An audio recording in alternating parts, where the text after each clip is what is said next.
नमस्कार, मैं हूं विवेक और आप देख रहे हैं आपकी आवाज़। चुनावी दौर है और सारे नेता अपनी-अपनी तरह से अपने प्रचार में व्यस्त हैं। एक तरफ उत्तर प्रदेश में अखिलेश यादव जी लोगों को पीडीए का फ़ॉर्मूला समझा रहे हैं और दूसरी तरफ बिहार में तेजस्वी यादव अपनी तरह से प्रचार में लगे हुए हैं। तेजस्वी यादव का कहना है कि उन्होंने अपना वादा निभाया। उन्होंने कहा था कि जिस समय वो सत्ता में आएँगे तो बेरोज़गारों के लिए रोज़गार का प्रबंध करेंगे और सरकारी भर्तियाँ निकालेंगे, लोगों को रोज़गार देंगे। उनका दावा ये है कि वर्षों से नीतीश कुमार जी सत्ता में हैं और उसके बाद अभी तक इस तरह की कोई बड़ी वैकेंसी उन्होंने नहीं निकाली और जिस समय तेजस्वी यादव उनके साथ सरकार में आए, तो तेजस्वी यादव के दबाव में वो या उनके प्रयास से वो भर्तियाँ निकाली गईं। तो उनका दावा ये है कि उन्होंने युवाओं को रोज़गार दिया। अपनी न्याय यात्रा निकालने के बाद राहुल गांधी जी, प्रियंका गांधी और कांग्रेस के नेता अपने मैनिफेस्टो को लेकर के लोगों के बीच में हैं। दूसरी तरफ देश के प्रधानमंत्री जी अभी भी अपने उसी पुराने एजेंडे पे हैं और सबसे ज़्यादा चौंकाने वाली बात ये है कि इन दिनों वो किसी के मछली खाने से लेकर के किसी के आम खाने तक पहुंच गए हैं।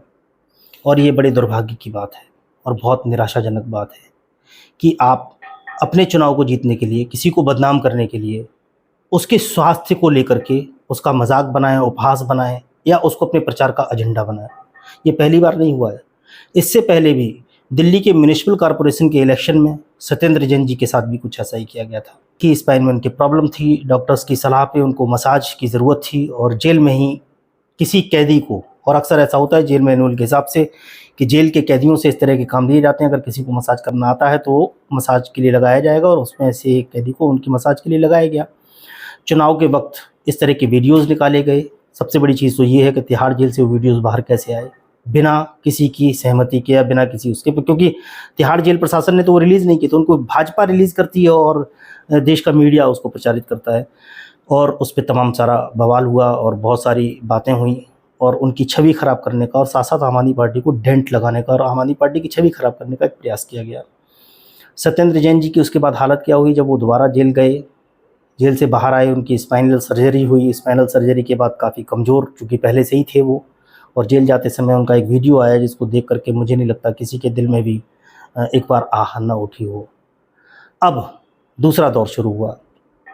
अब इसको पूरी तरह समझने के लिए आप समझिए कि 12 तारीख से अरविंद केजरीवाल जी के जो ब्लड शुगर है उसमें बढ़ोतरी होना शुरू हुआ और लोगों का कहना ये है, आम आदमी पार्टी के वकील ऋषिकेश कुमार ने कहा और आम आदमी पार्टी की तरफ से कहा गया और हम सबको पता भी है कि उनके स्वास्थ्य को लेकर के हमेशा चिंता लोगों में बनी रहती है, क्योंकि उनका जो ब्लड शुगर है वो अक्सर फ्लक्चुएट करता रहता है।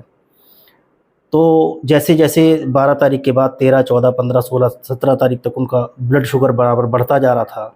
इसको लेकर के अचानक से ईडी ने कोर्ट में एक इन्फॉर्मेशन दायर की और कहा कि वो आम खा रहे हैं, वो शुगर ले रहे हैं, वो चाय पी रहे हैं, मिठाइयाँ खा रहे हैं। जबकि हर किसी को ये पता है कि शुगर के मरीज़ को अपने पास हमेशा मिठाई रखनी चाहिए, क्योंकि बढ़ना जितना ख़तरनाक है उससे ज़्यादा अचानक से ब्लड शुगर गिर जाना, अगर किसी का ब्लड शुगर फ्लक्चुएट करता है तो गिर जाना ज़्यादा ख़तरनाक है। तो उस अवस्था में आम है, केला है। और मैंने बहुत सारे डायटीशियंस को ये कहते सुना है कि जो फ्रूट्स हैं उनको खाने से ब्लड शुगर इंक्रीज़ नहीं होता है उस तरह से।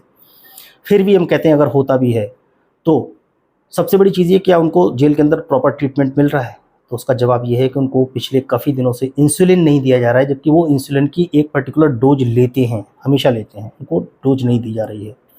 तो एक साजिश ये है कि धीरे-धीरे उनको इस अवस्था में लाया जाए कि वो शायद फिर आगे चल कर के संघर्ष के लिए तैयार ना हो पाएँ और शारीरिक अवस्था उनकी ऐसी कर दी जाए कि वो उस कंडीशन में ना हो कि इतनी मेहनत कर पाएँ और इतना जो फ़ाइट कर रहे हैं लोगों को न्याय दिलाने के लिए, दिल्ली के लोगों के लिए उन्होंने जो एक मॉडल डेवलप किया उसको सब लेकर के जो कर रहे हैं वो ना कर पाएँ। एक प्रयास ये भी हो सकता है इंसुलिन न देना, और ये बड़ा चिंता का विषय है, क्योंकि बहुत बार ऐसी घटनाएँ हुई, बहुत बार ऐसी खबरें आईं। जैसे जयप्रकाश नारायण जी के बारे में कहा जाता है कि जिस समय इमरजेंसी के बाद जेल गए इमरजेंसी में, तो उनको स्लो पॉइज़न दिया गया और स्लो पॉइज़न देने के बाद धीरे-धीरे उनका शरीर क्षीण होता चला गया। कहीं किसी बड़ी साजिश का शिकार तो नहीं हो रहे हैं अरविंद केजरीवाल जी? ये सोचने की बात है। क्यों? क्योंकि ये ठीक है, किसी ने अगर खा लिया आम, किसी ने खाई है मिठाई और उसका ब्लड शुगर बढ़ा भी है, तो कोर्ट तक जाकर के ईडी ये बात बता रही है और टेलीविज़न में इसमें सुर्खियाँ हो रही हैं, प्रधानमंत्री भाषणों में इसका जिक्र कर रहे हैं। आप प्रचार का माध्यम बनाने के लिए कुछ भी बोलेंगे और कुछ भी कहेंगे। आपके प्रचार में, आपके भाषणों में न तो बेरोजगारी का जिक्र है, न महंगाई का जिक्र है, न देश की जो सामरिक व्यवस्था है, जो देश के अड़ोसी पड़ोसी मुल्कों से जो खतरे हैं उन पर आप बात करने को राजी नहीं हैं। लद्दाख में इतना बड़ा अभी आंदोलन हुआ, तो वो क्या बेबुनियाद था जिसमें तमाम सारे आरोप वहाँ लगे? ये सब सोचने वाली बातें हैं। चुनाव का स्तर इतना गिर जाएगा कि चुनाव जीतने के लिए आप किसी व्यक्ति की छवि इतनी ख़राब करेंगे। और सबसे बड़ी चीज़ है, इस तरह के मीडिया में जो प्रचार हो रहे हैं, इस पे चुनाव आयोग को भी संज्ञान लेना चाहिए कि अभी वो दोषी साबित नहीं हुए हैं। अभी उनके ऊपर भ्रष्टाचार के सिर्फ आरोप हैं, और आरोप भी बेबुनियाद इसलिए हैं कि उसमें कोई मनी ट्रेल नहीं मिला और ईडी कोई तथ्यात्मक सबूत अभी तक दे नहीं पाई है। तो चलते चुनाव के दौर में एक पार्टी के राष्ट्रीय संयोजक को इस तरह से आप बदनाम कर रहे हैं, और उसके वोट बैंक के ऊपर क्या असर पड़ेगा? लेवल प्लेइंग फील्ड की अगर आप बात करते हैं तो किसी व्यक्ति की छवि आप इस तरह से खराब करेंगे। एक तरफ वो व्यक्ति खुद प्रचार नहीं कर पा रहा है, वो खुद अपनी नीतियों पे बात नहीं कर पा रहा है, वो निकल करके लोगों से संवाद नहीं कर पा रहे हैं, और आप एक तरफा उनके खिलाफ खबरें चलाए जा रहे हैं। ये बहुत दुर्भाग्यपूर्ण है इस देश के लिए और इस देश के लोकतंत्र के लिए। तो इस पे फिर मैं कहूँगा कि सोचने की ज़रूरत है, चुनाव आयोग को संज्ञान लेना चाहिए और इस तरह के प्रचार पर हमेशा नज़र रखनी चाहिए। और ये मेरे हिसाब से बिल्कुल ठीक, छोड़ दीजिए, अमानवीय है, ये बिल्कुल मानवीय नहीं है और मानवता के दायरे में नहीं आता। तो इस पे आप भी सोचिए एक बार। आज के लिए इतना ही, फिर मिलेंगे अगली वीडियो में, तब तक के लिए नमस्कार।